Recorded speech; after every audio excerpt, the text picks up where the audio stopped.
Bayangkan, hanya karena menolong seorang kakek sesak napas yang tak punya uang, perawat jujur ini dipaksa melepas seragamnya dan diusir seperti sampah. Dokter dan direktur RS menertawakannya, menganggap nyawa orang miskin tak lebih berharga dari asuransi. Namun, tawa mereka berubah jadi mimpi buruk saat 24 jam kemudian, deretan mobil mewah mengepung rumah sakit. Siapa sangka, kakek Kumar yang mereka hina adalah penguasa tunggal yayasan medis tersebut. Siap-siap, karma besar baru saja dimulai. Halo Sobat Story Nusantara, selamat datang kembali. Hari ini saya akan berbagi sebuah kisah yang penuh pelajaran tentang harga diri dan kesabaran. Sebelum kita masuk ke ceritanya, yuk dukung channel ini dengan cara klik tombol subscribe, like, dan aktifkan lonceng notifikasinya agar kalian tidak ketinggalan kisah-kisah inspiratif lainnya. Mari kita mulai ceritanya. Malam itu, badai hujan deras mengguyur kota, menciptakan suasana mencekam di koridor rumah sakit Medika Utama yang biasanya tenang. Di sudut ruang tunggu IGD yang dingin, seorang kakek bernama Pak Aris duduk meringkuk di atas kursi besi. Tubuhnya bergetar hebat, bukan hanya karena suhu pendingin ruangan yang menusuk, tetapi juga karena sesak napas yang kian menghimpit dadanya. Pakaiannya tampak sangat menyedihkan. Sebuah kemeja lusuh yang sudah memudar warnanya, celana kain yang robek di bagian bawah, dan sepasang sendal jepit yang talinya hampir putus. Di tengah kemegahan rumah sakit swasta bertaraf internasional itu, keberadaan Pak Aris tampak seperti noda yang tidak diinginkan. Sarah, seorang perawat muda yang dikenal memiliki empati tinggi, baru saja menyelesaikan giliran jaganya yang melelahkan. Namun, langkahnya terhenti saat matanya menangkap sosok Pak Aris yang kesulitan bernafas. Tanpa ragu, Sarah menghampirinya, berlutut di depan kakek itu, dan memegang tangannya yang kasar dan dingin. "Kek, bertahanlah, saya akan ambilkan oksigen," bisik Sarah lembut, mencoba menenangkan pria tua yang bahkan sulit untuk sekedar menyebutkan namanya tersebut. Namun baru saja Sarah hendak mengambil peralatan medis, sebuah langkah kaki yang angkuh bergema di lantai marmer. Dokter Adrian, kepala jaga IGD yang dikenal hanya ramah pada pasien kelas VIP, berdiri di sana dengan melipat tangan di dada. Wajahnya menunjukkan rasa jijik yang terang-terangan saat melihat Pak Aris. "Sarah, apa yang kamu lakukan? Jangan buang-buang fasilitas rumah sakit untuk orang seperti dia," bentak Dokter Adrian dengan suara keras yang memancing perhatian orang-orang di sekitar. Sarah tertegun. "Tapi dok, kakek ini dalam kondisi darurat. Dia butuh bantuan segera." Dokter Adrian justru tertawa sinis, sebuah tawa yang terdengar sangat merendahkan. "Lihat penampilannya, Sarah. Dia tidak punya asuransi, tidak punya kerabat, dan pastinya tidak punya uang untuk membayar sepeser pun administrasi di sini. Kita bukan lembaga amal. Usir dia sekarang juga. Bau badannya yang menyengat bisa mengganggu kenyamanan pasien-pasien kaya kita di lantai atas. Jika dia mati di sini, itu hanya akan menambah beban laporan kita." Kata-kata kasar itu bagaikan sembilu yang menyayat hati Sarah.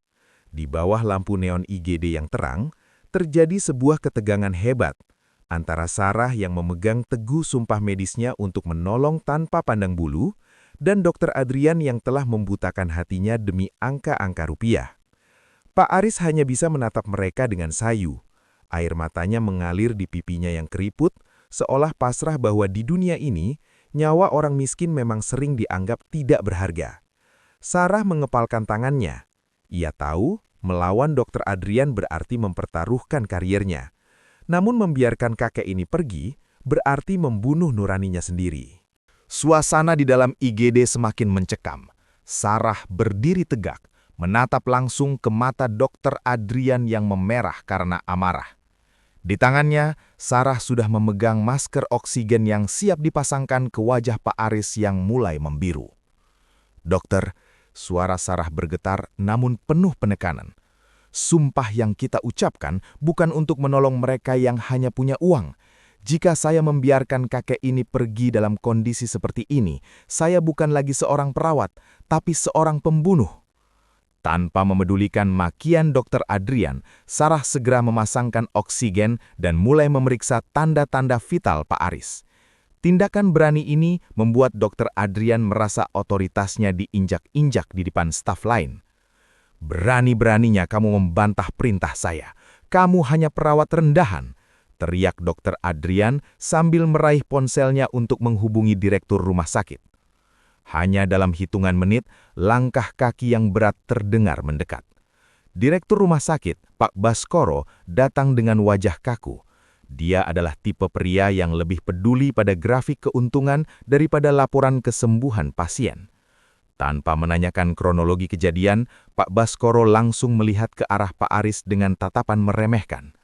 "Sarah, Dr. Adrian benar. Rumah sakit ini memiliki standar eksklusivitas. Kita tidak bisa membiarkan sembarang orang masuk dan menggunakan peralatan mahal tanpa jaminan pembayaran. Kamu telah melanggar prosedur operasional kami," ujar Pak Baskoro dengan suara dingin. Sarah mencoba membela diri. "Pak, ini masalah nyawa. Kakek ini bisa meninggal jika kita usir sekarang." Namun Pak Baskoro hanya mengangkat tangannya, memberi isyarat agar Sarah diam. Keputusannya sudah bulat. "Kamu terlalu emosional untuk bekerja di rumah sakit profesional seperti ini. Lepaskan seragammu sekarang. Kamu dipecat secara tidak hormat karena pembangkangan berat." Dunia seolah runtuh bagi Sarah. Pekerjaan yang ia cintai, yang ia gunakan untuk membiayai hidupnya, hilang dalam sekejap hanya karena ia memilih untuk menjadi manusiawi. Dengan tangan gemetar, Sarah melepas kartu identitasnya dan meletakkannya di meja. Ia kemudian mendekati Pak Aris yang sudah sedikit lebih stabil berkat oksigen tadi. Sarah merogoh sakunya, mengeluarkan uang 100.000 terakhir dari dompetnya dan menyelipkannya ke tangan kakek itu. "Kek, maafkan saya hanya bisa membantu sampai di sini. Ini untuk ongkos pulang atau membeli makanan. Tolong, kakek harus kuat," bisik Sarah sambil menahan tangis. Pak Aris tidak berkata-kata. Ia hanya menatap Sarah dengan pandangan yang sulit diartikan, sebuah perpaduan antara rasa syukur dan kesedihan yang mendalam. Saat Sarah berjalan keluar dari pintu besar rumah sakit membawa tas kecil berisi barang-barangnya, ia tidak menyadari bahwa di belakangnya, kakek itu terus memperhatikannya dengan tatapan yang sangat tajam, seolah sedang merekam setiap wajah orang yang telah membuangnya malam itu. Sarah pergi ke tengah hujan yang masih deras, tanpa tahu bahwa dalam 24 jam ke depan, keadilan yang jauh lebih besar akan datang menjemputnya. Matahari baru saja naik setinggi galah, namun kesibukan di RS Medika Utama sudah mencapai puncaknya. Di kantor lantai atas, Pak Baskoro dan Dr. Adrian sedang menyesap kopi mahal mereka, merasa bangga karena telah membersihkan IGD dari perawat pembangkang dan pasien yang dianggap mengganggu pemandangan. Mereka tidak tahu bahwa di luar gerbang rumah sakit, sebuah badai besar sedang bersiap untuk menerjang. Keheningan pagi itu tiba-tiba pecah oleh suara raungan mesin mobil yang sangat bertenaga. Dari kejauhan, nampak iring-iringan mobil hitam mengkilap. Semuanya adalah model terbaru yang harganya setara dengan anggaran rumah sakit itu selama setahun. Petugas keamanan di gerbang depan ternganga saat melihat lebih dari 10 mobil SUV hitam berbendera khusus dan sedan mewah kelas atas melaju perlahan namun sangat berwibawa menuju lobi utama. "Siapa mereka? Apa ada kunjungan menteri?" tanya Dr. Adrian yang kebetulan sedang berada di lobi. Wajahnya berubah dari sombong menjadi penuh kekhawatiran yang bercampur rasa penasaran. Pak Baskoro yang mendengar kabar itu segera berlari turun, merapikan jasnya dengan gugup. Ia menduga ini adalah investor raksasa dari Global Medical Foundation yang selama ini ia incar untuk mendanai proyek ekspansi rumah sakitnya. "Cepat, siapkan barisan penyambutan. Jangan ada kesalahan sedikit pun," perintahnya dengan suara melengking. Suasana menjadi sangat formal sekaligus mencekam. Para staf medis berdiri berjajar, membungkuk hormat saat mobil-mobil itu berhenti tepat di depan pintu otomatis lobi. Puluhan pria berbadan tegap, mengenakan setelan jas hitam dengan earpiece di telinga mereka, turun terlebih dahulu dan membuat barikade barisan. Aura di tempat itu berubah total, udara terasa lebih berat dan penuh tekanan. Para jurnalis dari berbagai media nasional tiba-tiba bermunculan, seolah sudah dikomandoi sebelumnya. Kamera-kamera mulai membidik, lampu flash menyala berkali-kali, menciptakan suasana seperti karpet merah di acara internasional.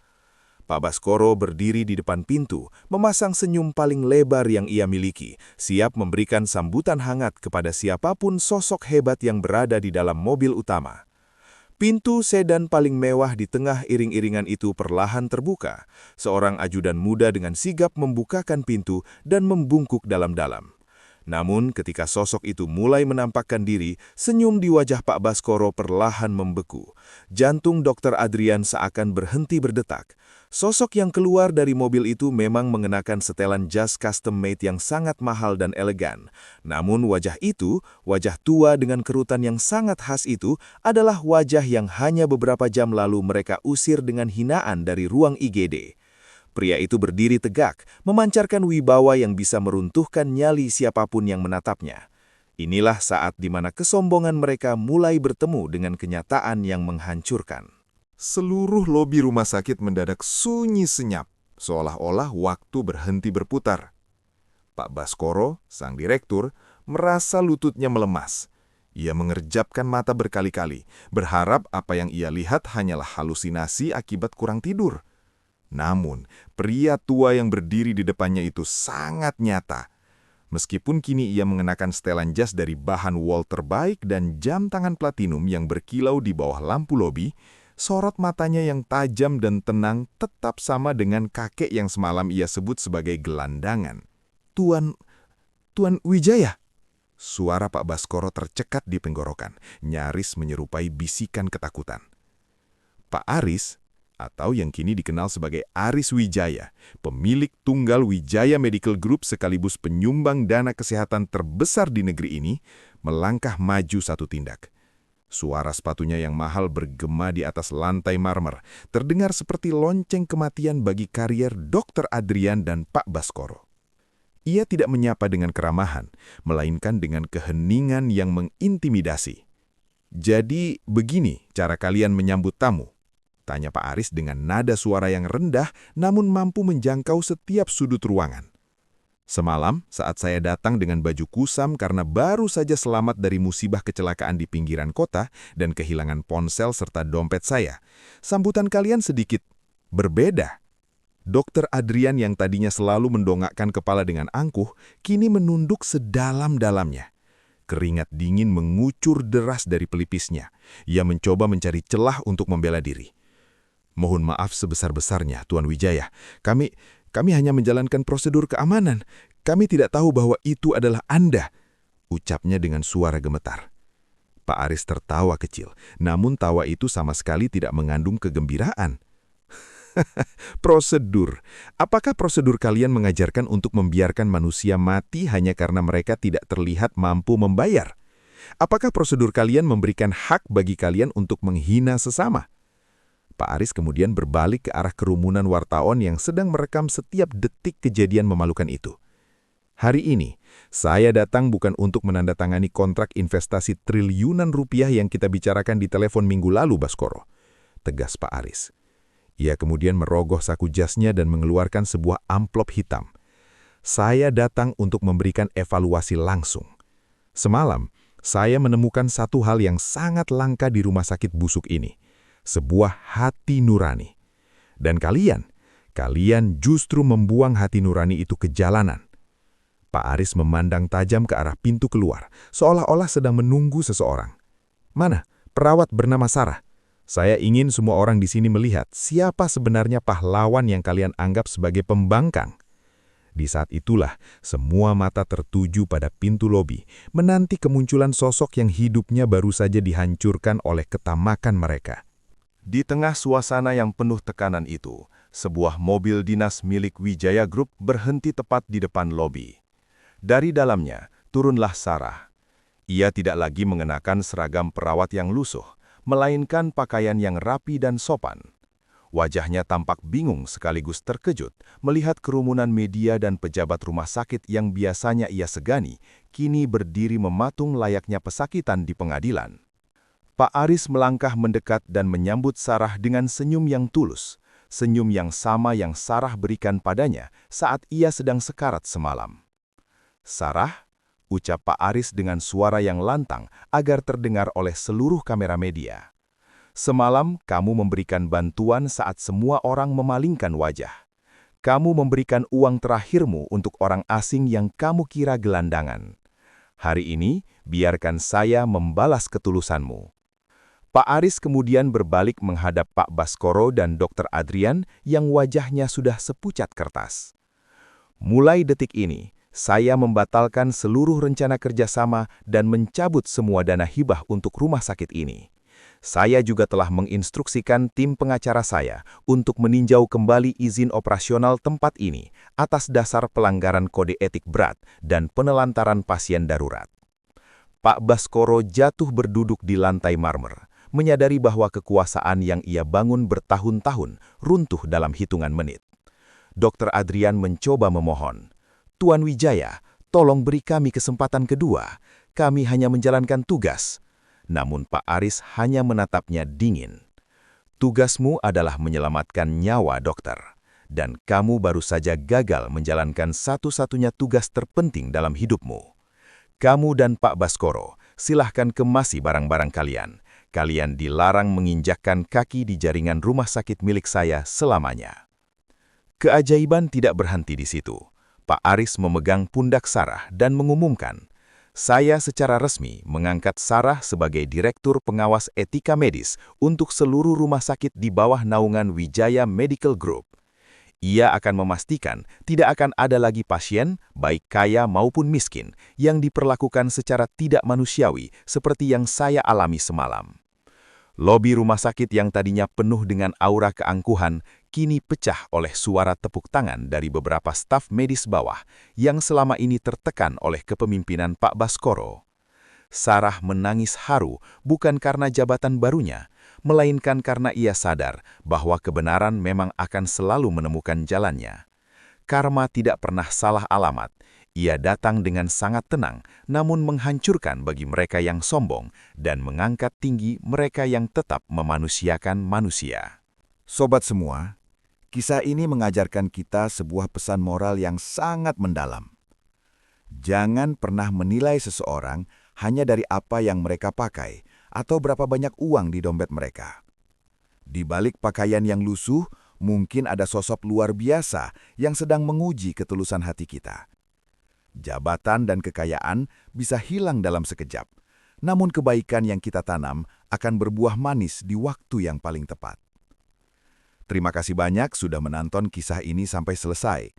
Jika video ini menyentuh hati kalian, jangan lupa tekan tombol like, tuliskan pendapat kalian di kolom komentar, dan bagikan ke orang-orang tersayang agar kita semua selalu ingat untuk tetap rendah hati.